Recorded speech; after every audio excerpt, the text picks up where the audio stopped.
Assalomu alaykum do'stlar, kanalimizga xush kelibsiz. Siz bilan Abduhalim Bro. Albatta obuna bo'ling va bizni kuzatishni davom eting. Hurmatli o'rtoqlar, ushbu video uchun men 3 soat vaqtimni ajratdim. Sizdan bir dona like bosib obuna bo'lish uchun bor yo'g'i 5 sekund vaqtingiz ketadi. Rahmat. Bir vatandoshingizni qo'llab-quvvatlang. Rossiyaning Moskva shahrida yana o'zbekistonliklar tahqirlanganga o'xshaydi.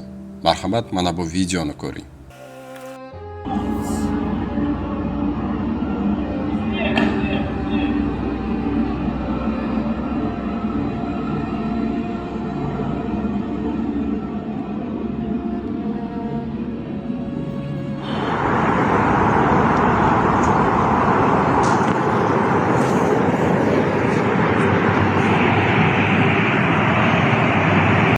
Holat qurilish maydonlarining birida ro'y bergan. O'zbekistonliklardan tashqari qirg'izlar va tojiklar ham bo'lgan. Eng qizig'i bilasizmi nimada? Ularning barcha hujjatlari joyida bo'lgan. Biroq bu hujjatlarni hech kim so'ramadi. Yo'q, hech kim so'ramadi. Shunchaki ularni tahqirlashdi. Hujjatlaring bormi, yo'qmi? Qonuniy yuribsanmi, yo'qmi deb hech kim so'ramagan. Hurmatli qadrdonlarimiz, vatandoshlarimiz, sizdan iltimos, ozgina topsangiz ham shu vatanimizga qayting. Oilangiz davrasiga nima yetsin, o'rtoqlar? Kam xur, hamisha xur deganlar-ku. Bir yurtdoshimiz cho'kkalab yurishga majbur qilishdi deb ma'lumot bergan. Bugun qaysidir ma'noda Rossiya zamonaviy qonunlar ustuvor davlat emas, o'rtoqlar. Ularning ko'plari, ayrimlari millatchi va ayirmachi desak ham menimcha noto'g'ri bo'lmaydi. Borgan sari qaysidir ma'noda agressor mamlakatga aylanib bormoqda.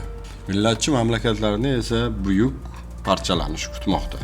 O'rtoqlar, o'zimizni vatanimizga nima yetsin? O'zimizni jonajon O'zbekistonimizga nima yetsin, o'rtoqlar? Kamgina ishlasak ham mana shu yerda ishlaylik. Xo'sh, stroykada ishlaymizmi? Mayli, ishlar qiyindir, ozgina oyliklar pastdir, lekin hali nasib qilsa hammasi yaxshi bo'lib ketadi. Xudo xohlasa hammasi yaxshi bo'lib ketar, o'rtoqlar. Oila davrasida yashaganga nima yetsin? Farzandlar atrofingizda mana shu baxt menimcha. Ko'proq pul ishlayman deb, dabdabali to'y qilaman deb o'zingizni o'qqa, cho'qqa urasiz. Oiladan uzoqda, farzandingiz katta bo'layapti. Ayolingizga mehr kerak. Shu narsalarni unutmang, o'rtoqlar.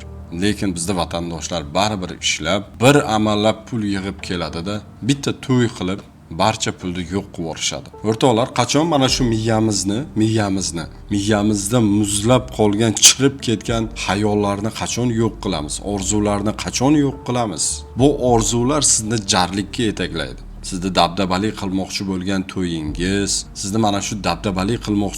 to'yingiz, sizni jarlikka yetaklaydi. Hurmatli do'stlar, bu jarlik farzandingiz shuncha yil borib Rossiyada qaysidir ma'noda hijron, sog'inch azobida ishlab keladi. Siz shunchaki pulni olasizda, bir kunlik to'yga yo'q qilasiz. Siz u to'yni qanaqa qilib boshlayapsiz? 2 yoshni qanaqa qilib hayotini boshlayapsiz? 2 yoshni hayotini siz buzg'unchilik bilan boshlayapsiz. To'yga qanaqadir raqqosalarni chaqiryapsiz. Odamlarni alkash qilyapsiz. Qo'pol qilib aytganda, sizni bergan arog'ingiz orqasidan ko'chada mashina urib ketadi kimnidir. Kimdir borib oilasi bilan ajrashadi. Kimdir ayolini borib javobini berib yoradi, keyin ertasiga boradi. Mastlikda shunaqa deb yoribman deb. Qanaqadir qo'shiqchilarni chaqirasiz, shunaqa kiyinib kelishadi, shunaqa hamma tanasini qimirlatib o'ynaydi.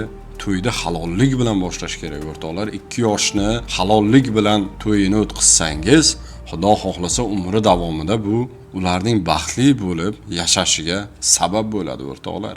Shu narsalarga bizni xalq qaysidir ma'noda e'tibor bermaydi. Albatta bu ishlaringga men qarshi emasman. Men shunchaki o'zimning shaxsiy fikrimni bildirdim, xolos. O'ylab ko'ring. Meni bitta xayol qiynaydi, bitta xayol. Nima uchun har xil vaynerlarga, masxarabozlarga, faxshlarga like bosasizlar, obuna bo'lasizlar, og'izlaringni katta ochib kulib, "Zo'ropti" deysizlar. Aynan mana shunaqa sizga foydali bo'lgan narsalarga like bosmaysizlar. Obuna bo'lmaysizlar. Nima uchun? obuna bo'lib qo'ysangiz, bir dona like bossangiz, o'zingizni bir chiroyli shaxsiy fikringizni tanqiddami yoki yaxshilikdami bildirsangiz, bir joyingiz kamayib qoladimi? Aksincha bu sizga foyda bo'ladi erta. Siz bu narsalarni hali ham tushunib yetmagansiz. Hamma ham emas, ayrimlar. Sog' bo'ling. Salomat bo'ling.